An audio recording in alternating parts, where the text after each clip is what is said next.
Depuis quelques jours, on a remarqué un changement de comportement sur notre femelle Tara.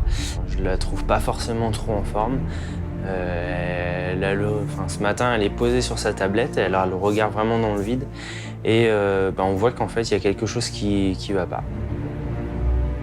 Ce qui est inquiétant, en fait, c'est que elle n'est pas comme d'habitude, en fait. Du coup, je demande à Cyril de passer. Est-ce que tu as vu des signes de vomissement? Oui. Elle a vomi? Ouais, avant-hier. C'est inquiétant, il faut trouver la solution. Enfin, faut trouver pourquoi, ce qui va pas. Ce qu'on fait, c'est que tu nourris pas ce soir, puis on voit comment elle est demain matin. Ça marche. Et si elle est pas bien, je ferai un bilan. Ok.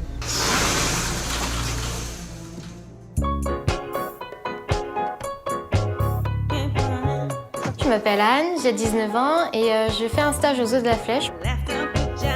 À l'arrivée aux Zoo, intimidée, c'est grand, c'est nouveau. Faut aller par là. Merci Cassandra. De rien, de rien. Le stage va m'apporter déjà de l'assurance quant au métier que j'ai envie de faire. Si c'est vraiment soigneur que je veux faire, c'est grâce au stage que je vais le voir, parce qu'un mois en immersion, c'est quand même pas rien. Après, j'ai vraiment envie de me donner à fond, de montrer de quoi je suis capable et que je peux bosser.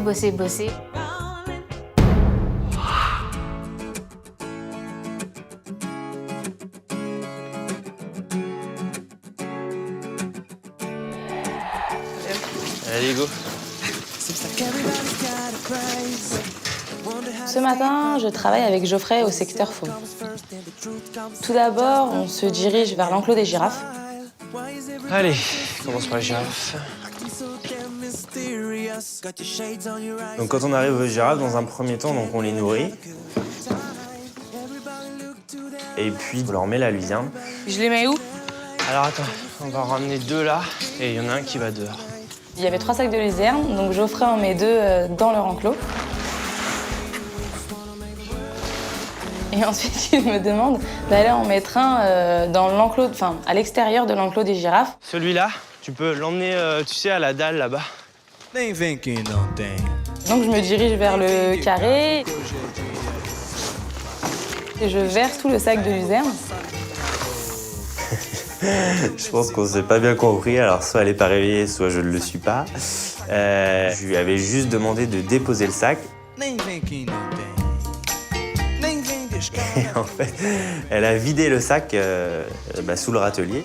Donc c'est un peu moins facile parce que du coup, on est obligé de prendre la luzerne sous le bras, grimper à l'échelle. C'est pas tip top, mais bon, ça se fait quand même.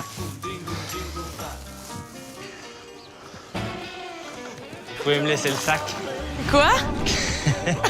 Tu pouvais me laisser le sac avec la luzerne? Ah bah mince. C'est pas grave. Bah mince, oui, moi j'ai vu que là-bas tu l'avais vidé, donc je me suis dit faut le vider. Bon, c'est vrai que j'ai pas vraiment réfléchi. J'avais tout mis par terre, donc il a dû tout remonter à la main. La catastrophe. Désolée. Ah. Sur le coup, ça m'a fait rire, mais c'est vrai que j'étais un peu dégoûtée parce que bon, c'est la première chose qu'il me demande et au final, je la rate. Mais bon, au final, ça va, j'étais contente quand même qu'ils prennent ça avec le sourire et voilà, qu'ils soient pas non plus trop fâchés. J'aurai ma revanche un jour ou l'autre.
Aujourd'hui, avec Barbara, on décide de faire des enrichissements un petit peu pour tous les animaux de notre secteur. Ah, t'as vu, ça fait beau. C'est mignon. On a Avec des du petits rouge. sapins de Noël. Pauline a eu une super idée de mettre de la nourriture en fait dans des petites pommes de pin. Donc du coup, on coupe des petits morceaux de fruits pour les attelles qu'on va camoufler dans des petites pommes de pin. Ils vont galérer les attelles, hein. Eux qui sont pas très doués de leurs pattes.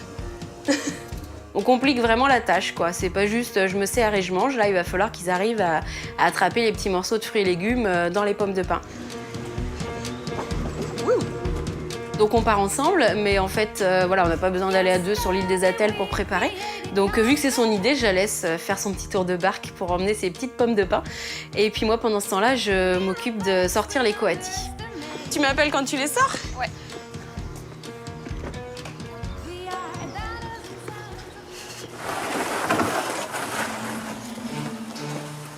La barque, c'est un petit peu toute une technique. C'est soit on l'a, soit on l'a pas. Et je crois qu'au bout de 2 ans, je l'ai toujours pas.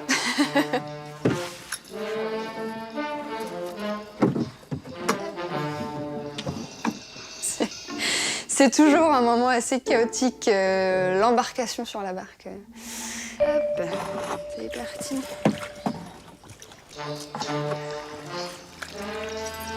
Attention.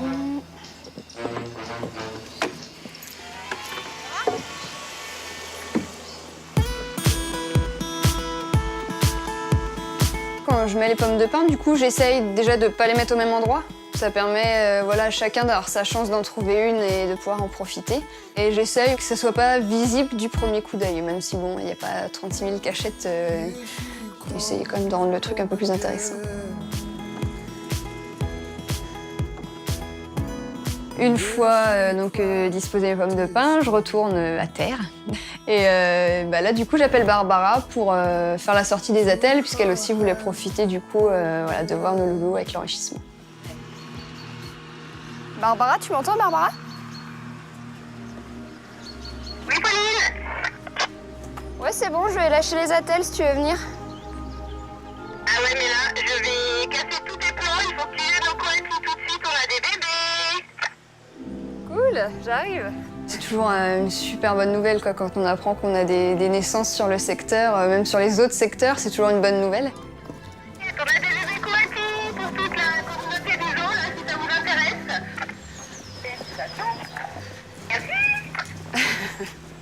Tout de suite, on a envie de le crier au zoo entier. Ah, on a des bébés coatis et tout, des vraies gamines, quoi. C'est super agréable le matin quand t'arrives. C'est une bonne, ça promet une bonne journée. Cool. Pauline me rejoint pour essayer de voir les bébés. Jusque-là, moi, j'ai juste vu des petites fesses et puis une petite queue.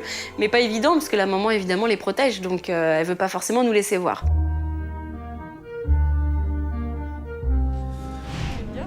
Ah, elle s'est levée. Et au moment où je rentre, l'îlot change de position, donc ça m'a permis de bien voir les petits bouts de chou, le nombre qui sont et si tout le monde va bien. Ah, mais il y en a combien? 4? Ah, ça fait beaucoup les coatis, hein. Donc, il y en a au moins 4. Il y en a peut-être un autre caché quelque part, mais il y en a au moins 4. Waouh. Ils sont vachement noirs à la naissance, Ouais. hein. Ah. Et à la naissance, c'est vraiment tout petit. C'est tout noir, tout mignon, ça pousse des petits cris. Enfin, on est obligé d'être attendri par ça. Oh, sa tête, en tout cas. C'est bien. Sa tétouille dure. Les petits bouchons. On est toujours très très excités quand il y a des naissances. Ça fait super plaisir. C'est le meilleur moment de notre vie de soigneur, c'est quand il y a des naissances, quoi. C'est mignon. Puis alors que ça commence à gambader après, Ah c'est ouais. trop fort. Ça, quand c'est sur notre secteur, on est d'autant plus impliqué puisqu'on sait qu'on va aller voir grandir, qu'on va voilà, suivre vraiment l'évolution de A à Z. Donc c'est toujours un chouette moment. On est les tatas. Bon, ben voilà. tiendra pas.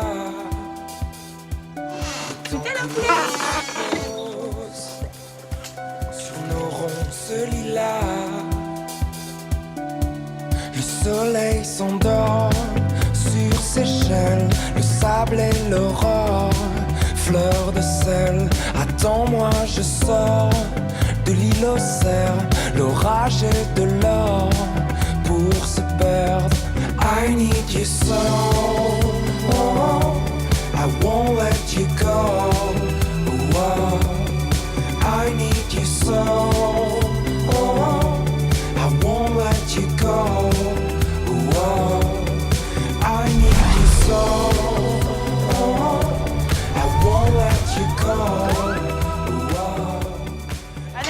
enfants en rang.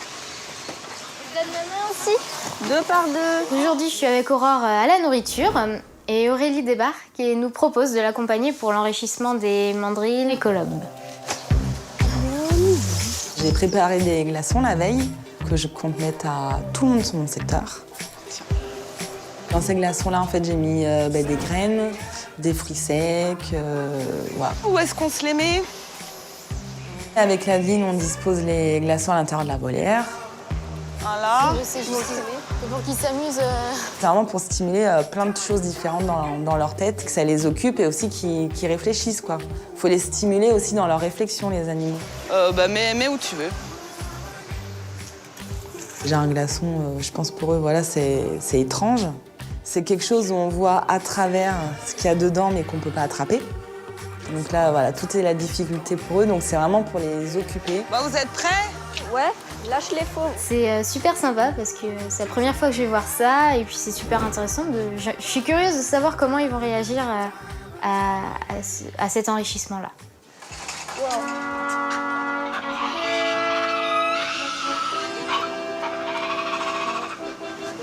Ils ont rien vu encore. C'est quoi? C'est des mandrilles, hein. Moi, je crois que la mère, elle a vu celui qui est posé là-bas par terre. Elle l'a regardé et puis...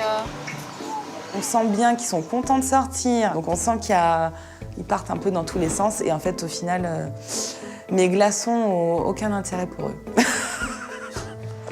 Viens là, Aurore. On verra mieux comment ils les prennent pas. Ah, il va le pépère. Oh bah tu parles. Oh bah super. Ils viennent voir, sentir. Les jeunes ont un petit peu peur. Mais enfin voilà, du coup, on reste bien plusieurs minutes et on voit aucun mandrill avec un glaçon dans la main. Super. On est à moitié déçus des fois. À moitié. Franchement, ouais, là, je suis trop déçue. Ouais, ils m'ont un petit peu déçue, les mandrills. Mais je les aime quand même, hein. Ouais, mais on va pas rester sous la journée à rien voir. Ben voilà, hein. C'était un super enrichissement. Bon. Hein. Du coup, on passe à la suite. On passe au colob. J'apporte mes petits glaçons, je les dispose dans l'enclos. Et puis, bah, c'est vrai que dès que j'arrive avec les glaçons, c'est youhou! Ah bah par contre, direct, ils viennent voir. Oh. Allez, danse. Et là, ça marche un peu mieux, puisque certains sont quand même intéressés par le glaçon. Toi, ils ont envie d'attraper les. Bon, ça noix. les intéresse quand même Ah bah plus oui. que les mandrilles. Là.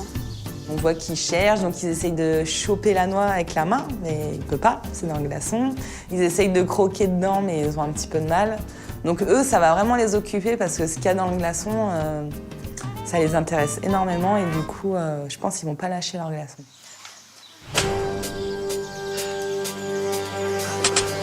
Il arrive tout le monde. Ils se bagarrent même un petit peu les glaçons, ils veulent tous le même. De toute façon, c'est toujours pareil, ils veulent toujours le même.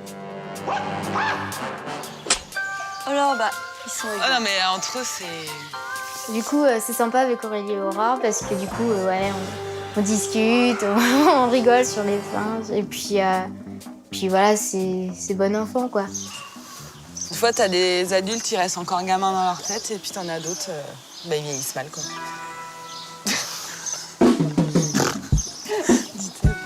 From the point he gazed from, the choice was made. But walk the cave or the shore, the oily cave seemed to breathe on him from gravestone jaws.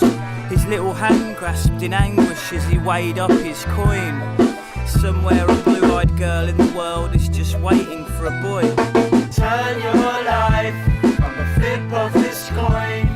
Turn upside, a choice you normally avoid. And promise me you'll follow what it says, whatever it says. Again, walk within the trusted beach or swim the swell of the sea. And again, En fin de matinée, on refait un dernier point de l'état de santé de Tara avec Piche. Du coup, on se rend aux Oslo.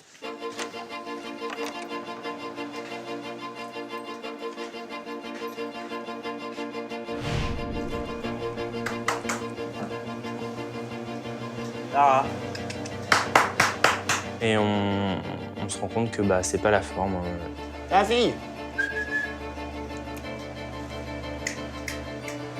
Elle est prostrée dans sa caisse, elle bouge pas. Elle a la tête vraiment contre le sol. Il faut vraiment agir. Fais ta sortie, sors le mâle, qu'on vienne voir de plus près quand même. Du coup, on décide de sortir les animaux en speed. Tu m'appelles quand c'est fait? Ouais. Je vais quand même laisser un message à Cyril. Ouais, tu me redis? Ouais. Je reçois un message de Piche qui me dit qu'il pense qu'il faudra intervenir sur Tara. Donc je prévois en fait d'immédiatement descendre chez mon confrère. Donc en fait, je prépare dans l'infirmerie essentiellement le matériel d'anesthésie parce que comme on ne sait pas du tout ce qu'a l'animal et qu'il n'y a aucun symptôme, je sais d'emblée que je vais devoir chercher tous azimuts.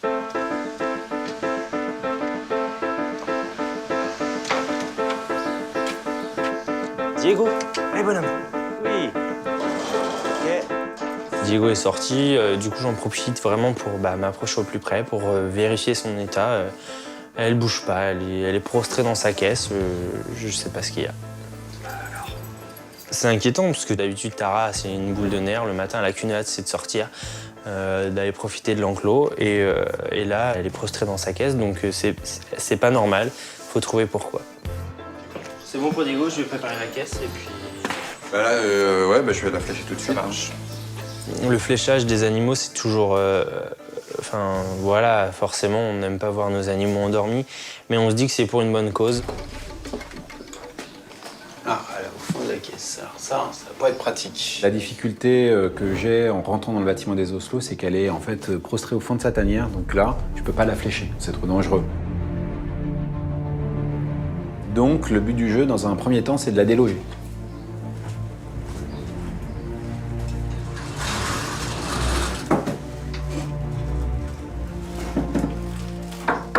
Le toit de sa tanière est amovible, donc avec le manche d'un balai, je bouge le toit.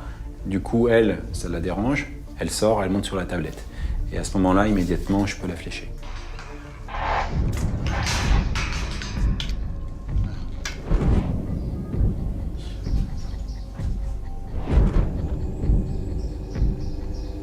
Putain, elle est stone, hein.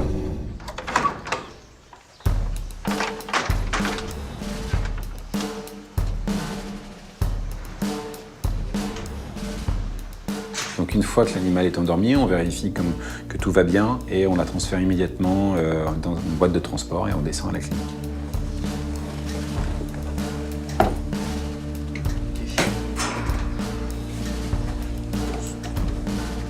On l'emmène chez un confrère à Cyril qui se trouve sur la Flèche pour faire vraiment un bilan complet.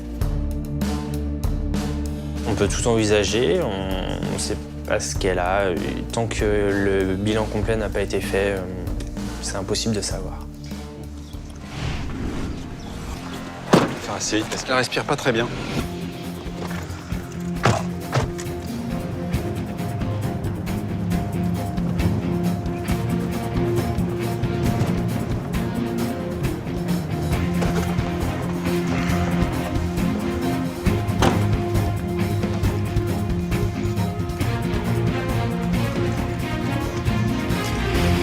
Bonjour.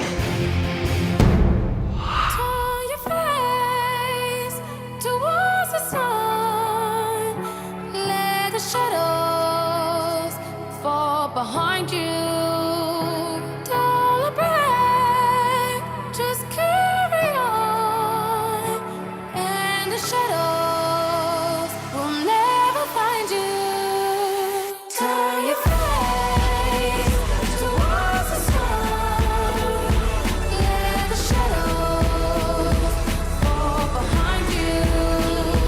Don't look back, just carry on.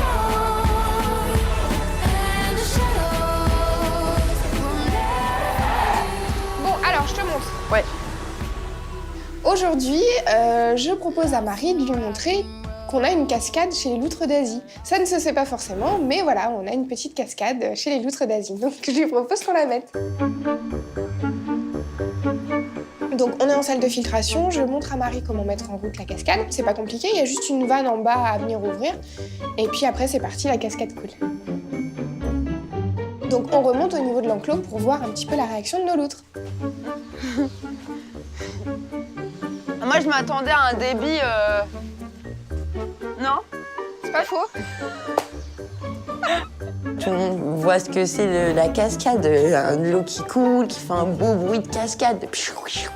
Un truc. Ah, c'est une cascade de ouf. Les rivières sauvages, attention les loutres. Oh, en même temps, tu me dirais, regarde, elle n'a pas besoin d'un débit de dingue puisqu'elle s'intéresse. Je me souvenais pas de ça. Moi, personnellement, je ne l'ai pas vu en fonction depuis facilement 3 ans. Ouais, et puis dans mes souvenirs, ça coulait de là, surtout en France, en fait. Ah oui. Dans mes souvenirs, elle coulait pas de ce côté-là, en fait, elle coulait de l'autre côté. Et là, on peut pas dire que ça coule, hein, clairement. On dirait la fuite d'un robinet. T'as 3 gouttes qui coulent. La prochaine fois, on paye quelqu'un pour se mettre derrière et acheter des sons. Après, les loutres, hein, la preuve, il leur faut pas grand-chose. Elles sont ravies, ça patauge, tout le monde est à l'embouchure, c'est super chouette. Bon, en tout cas, super enrichissant. Ah non, super enrichissant. C'est sûr que c'est une sacrée débit de cascade, là. Ah ouais, on est sur du lourd. Bon, bah voilà. C'est pas si mal, hein, en soi. C'est un échec. C'est un échec pour nous, mais c'est une réussite pour les loutres, parce qu'elles sont ravies. Hein. Ça patauge, c'est super. Bon, allez. Allez-y. On peut dire.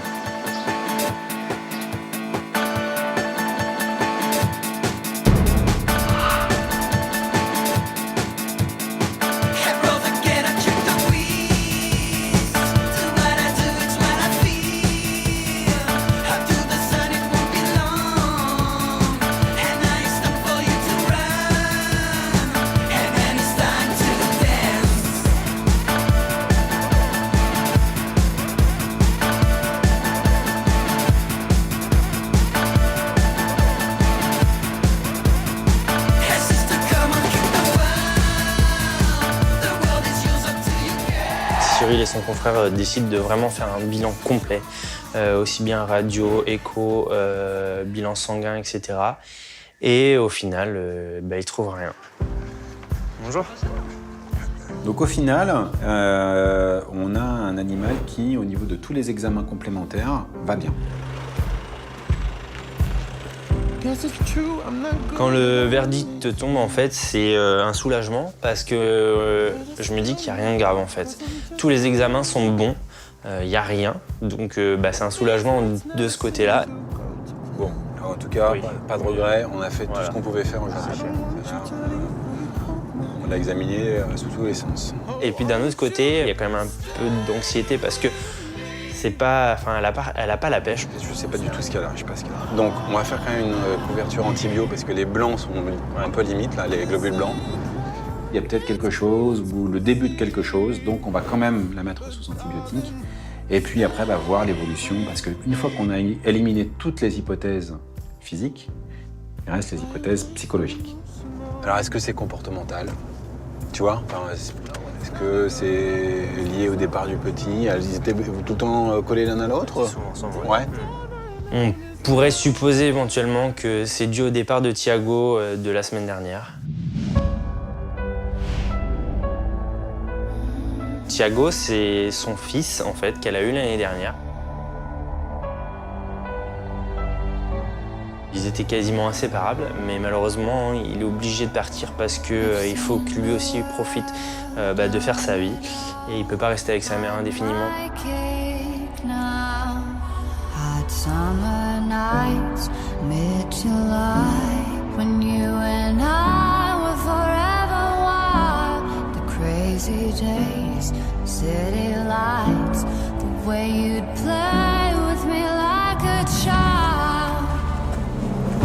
Ça peut être une sorte de petit épisode dépressif. On peut dire une forme de peut-être d'anxiété, qui peuvent se manifester de cette manière-là. Donc c'est pas impossible, ce serait la première fois.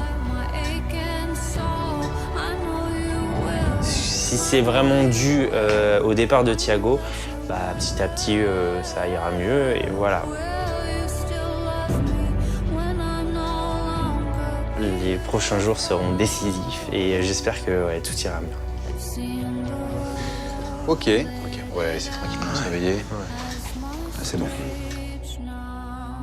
Because you know I'm all about that bass, no trouble. Fais gaffe, tu prends l'eau. I'm all about that bass, no trouble. I'm all about that bass, no trouble. I'm all about that bass, bass. Elle pisse? Qu'est-ce qu'elle dit? Mais non, elle est au macaco, elle va pas pisser dans la loge du macaco. Elle est dans la loge. Une intervention journalistique. Ah, ça y est. Trop content de voir les bébés Coati, c'est mon animal totem.